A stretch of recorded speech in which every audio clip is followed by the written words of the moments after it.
Good morning, class 6. Today I am going to start exercise number 8.1 of the chapter number 8 decimals. अब इसमें देखिए 8.1 में जो question number 1 है वो है write the following as numbers. इनको नंबर्स में लिखना है इन द गिवन टेबल. कुछ बॉक्सेस बने हुए हैं, आप देख रहे होंगे. आपने 8.1 एक्सरसाइज अगर खोली है अपनी बुक में तो उसमें आप देखोगे जो पार्ट ए है उसमें हमें कुछ नंबर्स कुछ फिगर्स बनी हुई हैं, टेंस, वंस, टेंथ, इस तरह से. और हमें उन्हें किस में लिखना है? टेबल में लिखना है. और नीचे एक टेबल बनी हुई है और टेबल में इस तरह से tens, ones, tenth, 100 ones, tenth, इस तरह से लिखा हुआ है. तो आपने क्या करना है, आपने उन बॉक्सेस को देखना है ध्यान से कि टेंस वाले जो बॉक्सेस बने हुए हैं वहाँ पर कितने हैं. 1 2 3 है वहाँ पे, तो हमने यहाँ 3 लिख लिया. वंस वाले कितने हैं उन्हें काउंट करेंगे तो वो 1 है तो वहाँ 1 लिख दिया. टेंथ वाले देखेंगे कितने बॉक्सेस हैं, नंबर्स उनको चेक करेंगे तो वो 2 है. तो आपको मैंने बताया था कि वंस के बाद हमेशा डेसिमल आता है, तो इसका मतलब 1 के बाद डेसिमल आएगा.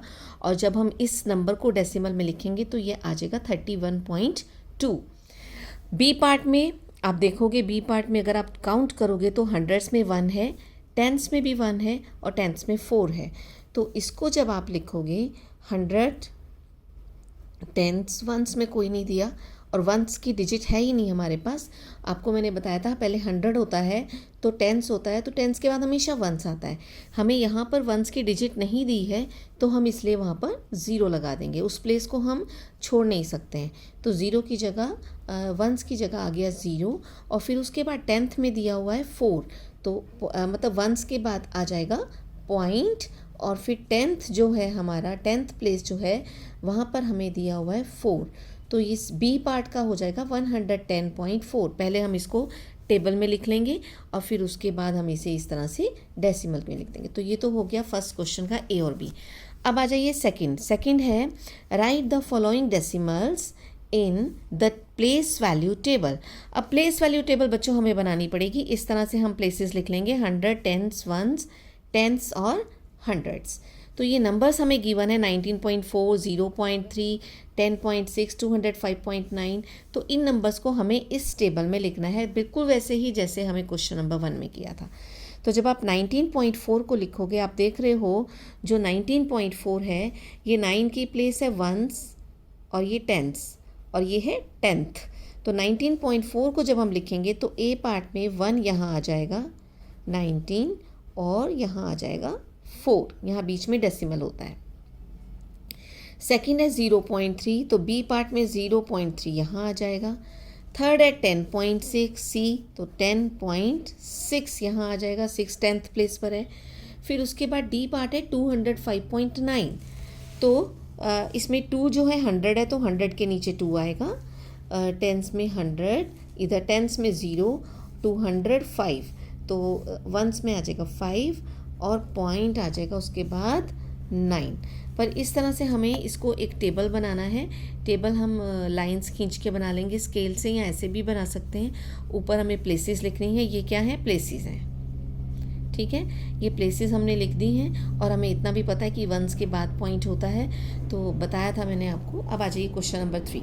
Right each of the following in decimals. अब हमें ये जो नीचे दिए हुए हैं इन्हें हमें डेसिमल्स में लिखना है. 7 टेंथ्स का मतलब होता है 7/10 और नीचे अगर 10 है, एक 0 है तो ये हो जाएगा 0.7. नेक्स्ट है बी पार्ट 2 टेंथ्स एंड 9 टेंथ.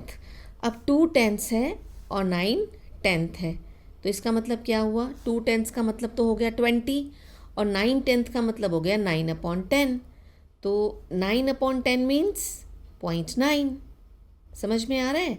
तो अगर आप प्लेसेस भी लेके चलो तो 100, टेंस, वंस, देन पॉइंट और फिर आ जाता है टेंथ आता है. ठीक है, तो इसमें 100 पे तो कोई नहीं है. 2 टेंस है तो यहाँ 2 आ जाएगा टेंस के नीचे. वंस पर कोई डिजिट नहीं दे रखी तो वहाँ 0 लगा दो. फिर आ जाएगा पॉइंट. टेंथ के लिए हमें 9 दिया हुआ है तो ये आ गया 20.9. अब आ जाइए 14.6. तो 14.6 सिंपल है, 14.6 जैसा बोल रहा है वैसे लिख दो.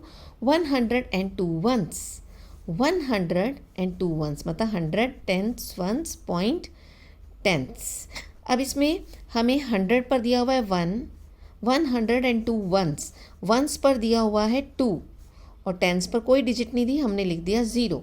तो पॉइंट के आगे कुछ भी नहीं है, तो आप इसको 102 भी लिख सकते हो क्योंकि टेंथ के लिए कोई डिजिट नहीं दी हुई है। तो ये हो जाएगा 102 इज़ द आंसर। नेक्स्ट है 600.8। 600.8 जैसे हमें कहा गया है हमने वैसे लिख दिया। अब हम आ जाते हैं इसमें अगले क्वेश्चन पर। समझ में आया बच्चों आपको? ठीक है, अब आ जाइए क्वेश्चन नंबर 4 पे।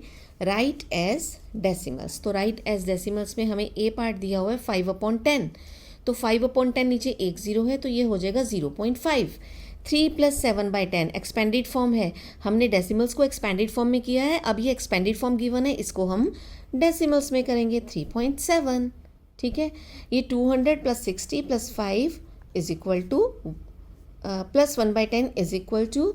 अब आप चाहें तो इसको सिंपल करने के लिए, अगर आपको कन्फ्यूज़न है तो आप पहले प्लेसेस लिख लो और उसके बाद आप उसमें नंबर फिट कर दो। ठीक है, हंड्रेड्स में आ जाएगा 2 हंड्रेड्स गिवन है, टेंस में 60 है 6 आ जाएगा, और 5 वंस है, पॉइंट 1/10 है तो यहाँ 1 आ जाएगा, तो 265.1।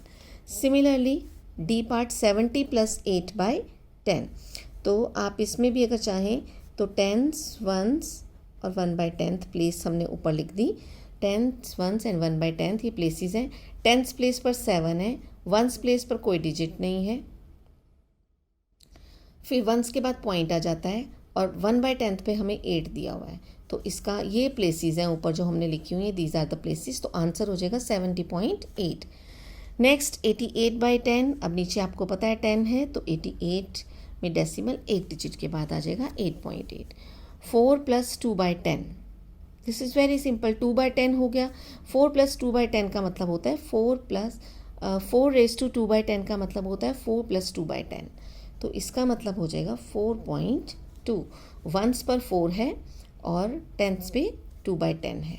नेक्स्ट 3/2। 3/2 जो है इसमें हमें कुछ नहीं दिया हुआ, कौन सा डिजिट वंस पे है, कौन सा हंड्रेड्स पे है, कौन सा थाउजेंड पे है। तो हम ऊपर वाला नंबर जो होता है न्यूमिनेटर और नीचे वाला डिनोमिनेटर होता है, तो हम इसको डिवाइड कर देंगे। न्यूमिनेटर को हम डिवाइड कर देंगे डिनोमिनेटर से, इसको डेसिमल्स में करने के लिए। तो 2 1 2 नहीं जाता अब आगे। ठीक है, तो यहाँ पॉइंट लगा देंगे। पॉइंट लगाने के बाद इनफाइनाइट ज़ीरोज़ होती हैं, मैंने आपको बताया था, तो हम ऊपर से 0 ले सकते हैं।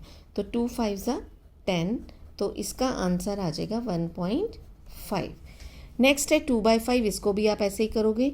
2/5 में आप क्या करेंगे, 2 को अंदर लिख लेंगे और उसको 5 से करेंगे।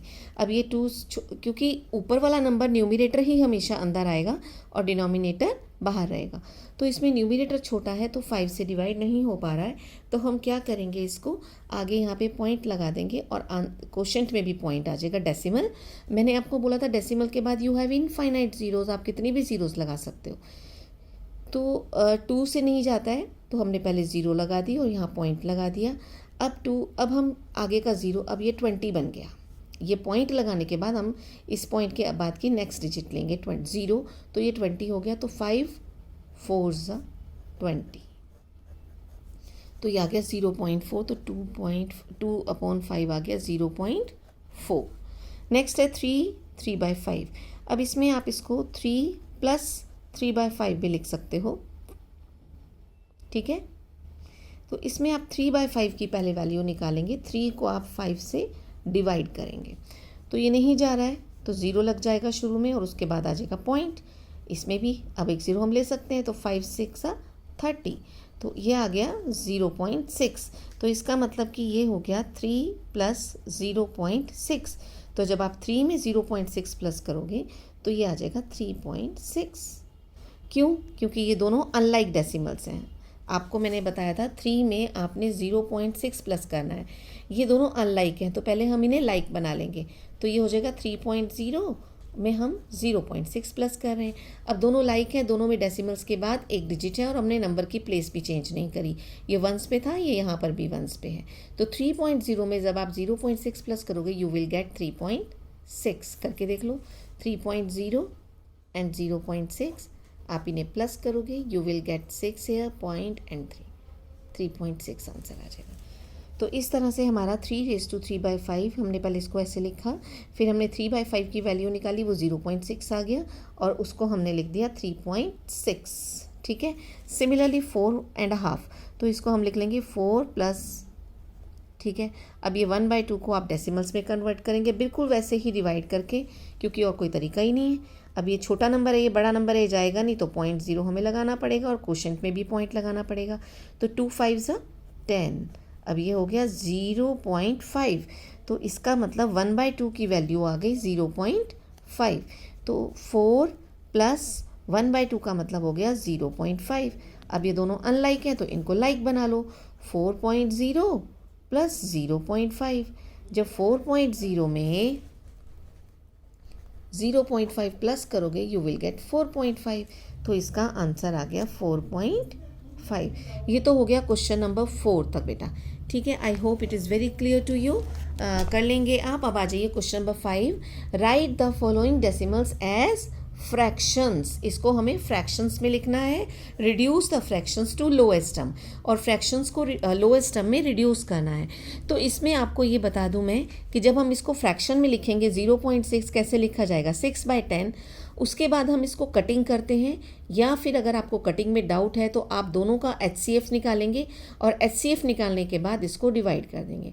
जब HCF निकालते हैं तो इन दोनों का HCF 6 और 10 का HCF आता है 2। तो हम क्या करेंगे, इन दोनों को हम 2 से डिवाइड कर देंगे। तो न्यूमिनेटर को भी 2 से डिवाइड कर देंगे और डिनोमिनेटर को। तो ये आ जाएगा, आप 6 और 10 का HCF निकाल सकते हो, जो आपको मेथड सिखाया था मैंने। बड़ा नंबर अंदर आता है, छोटा नंबर हमेशा बाहर होता है। 6 1 6, माइनस किया 4, इधर आ गया 6, 4 1 4, फिर 2, फिर ये 4 इधर आ गया, 2 2 4, तो ये 0 आ गया। जब 0 आ जाता है तो लास्ट वाला जो डिवाइज़र होता है वो HCF होता है।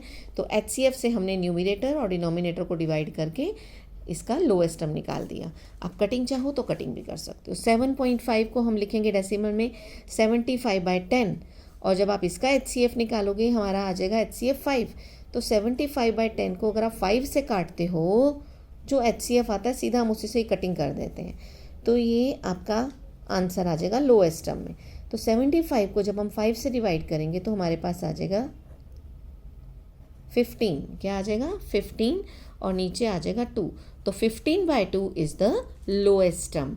Write the following decimals as fractions, पहले हमें उन्हें फ्रैक्शन में लिखना है और फिर उससे हमें लोएस्ट टर्म में कन्वर्ट कर देना है।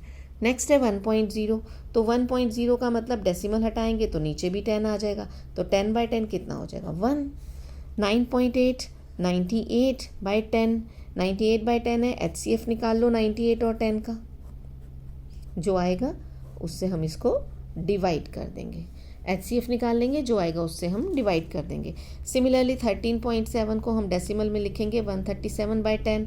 तो 137/10, इन दोनों का HCF निकाल लेंगे और जो HCF आएगा उससे हम इनको डिवाइड कर देंगे, और जो फिर आंसर आएगा वो आएगा लोएस्ट टर्म। ये मैं इनकम्प्लीट छोड़ी हूँ, ये आप खुद करेंगे पूरा।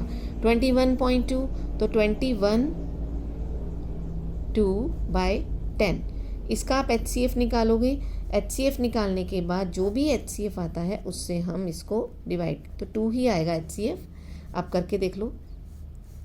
तो ये डिवाइड करने के बाद आ जाएगा 2 1 2, 106/5। तो इसका आंसर 106/5। तो बच्चों मैंने D और E पार्ट नहीं किया है, बीच में इसको फ्रैक्शन में लिख के आगे ऐसे छोड़ा है। उसमें आप 98 और 10 का HCF निकालेंगे, इसमें 137 और 10 का HCF निकालेंगे। नेक्स्ट आता है G पार्ट। G पार्ट में 64/10। तो 64/10 में आप इन दोनों का HCF जब निकालेंगे, सिमिलरली वैसे ही निकाल के फिर इसको HCF से डिवाइड करके हम सीधा इसे लोएस्ट टर्म में कन्वर्ट कर देंगे। तो ये तो हो गया आपका एक्सरसाइज 8.1 का, हमने क्वेश्चन नंबर 5 तक कर लिया है।